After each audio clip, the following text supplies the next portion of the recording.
सोलापूर महापालिकेच्या सार्वत्रिक निवडणुकीमध्ये सत्ता मिळाल्यानंतर भाजपच्या पालकमंत्र्यांचं इंजिन असलेलं कोठे बुलेट ट्रेन एकेरी सुसाट धावत आहे.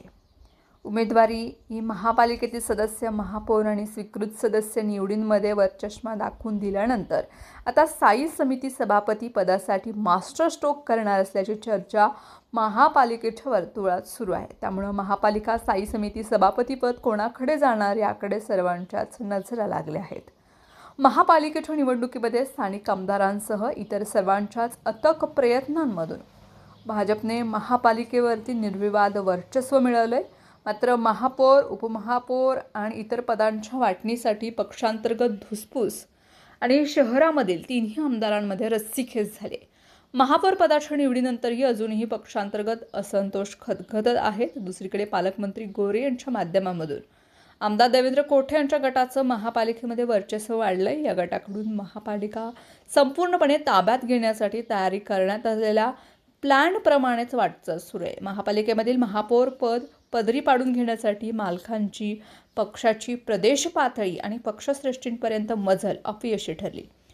महापौर निवड प्रक्रिया होईपर्यंत पदे वाटपाचा नियोजनाचा पक्षाकडून भडीमार झाला. याप्रमाणेच महापौर पद आमदार देवेंद्र कोठे यांना, उपमहापौर पद तर आमदार विजयकुमार देशमुख यांच्या गटाला आणि सभागृह नेता संघ गटाला, तर स्थायी समिती सभापती पद आमदार विजयकुमार देशमुख गटाला, तर परिवहन सभापती पद हे पक्षामध्ये निष्ठावंत पदाधिकारी आणि कार्यकर्त्याला देण्यात येणार आहे. सर्वसमावेशक पदं आणि जागा ठरलेल्या असतानाही महापालिकेमध्ये भाजपच्या वाट्याला येत असलेल्या 9 स्वीकृत सदस्यांमध्ये 2 आमदारांच्या नावांना कात्री लावण्यात आले. यामुळे पुन्हा नाराजीचा सूर हा पसरलाय. अशात आता मार्चच्या पहिल्या आठवड्यामध्ये स्थायी समिती सभापती पदाची निवड प्रक्रिया पार पडणार आहे. नुकत्याच पार पडलेल्या महापालिकेच्या सर्वसाधारण सभेत स्थायी समिती सदस्यांची निवड जाहीर करण्यात आली. यामध्ये अविनाश पाटील, रंजिता चाकोते, संगीता जाधव, अमर पुधाले, बिजू प्रधाने, गणेश वानकर, जयकुमार माने, सतीश शिरशिल्ला, कल्पना कदम, अश्विनी चव्हाण, सत्यनारायण गुरुम, भारतसिंग बडुरवाले, शिवाजी वाघमोडे आणि राजकुमार पाटील असे 14 सदस्य ठरल्याप्रमाणे आमदार विजयकुमार देशमुख यांच्या गटाकडे स्थायी समिती पद देण्याच्या अनुषंगानं त्यांच्याकडून अविनाश पाटील, राजकुमार पाटील यांच्यासह इतर नावे पुढे आहेत.